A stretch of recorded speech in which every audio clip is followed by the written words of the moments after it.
దేవుణ్ణి ధిక్కరించినట్టు, దేవుణ్ణి త్రోసివేసినట్టు, సేవకుల్ని పక్కన పెట్టినట్టు, సొంత ఆలోచనే అది, సొంత తలాంపులే.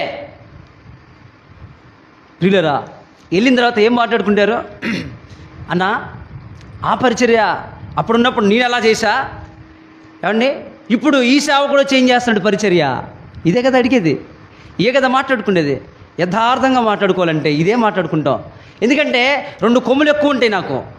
ఎందుకు తెలుసా? నేను బాగా బోధిస్తానని ఒక నమ్మకంతో ఏమంటాను తెలుసా? ఆ సేవకుడికి చదువు లేదు కదా, ఆయనకి చదువు లేదు కదా, నేను చదువుకున్నాను కదా, ఆయనకన్నా నిన్ను బాగా చెప్తున్నా కదా, నా ప్రసంగం బాగుంది కదా. మన ప్రసంగం ఏంది? మనం చెప్పేది ఏంటి? మనదేంటండి ఇక్కడ?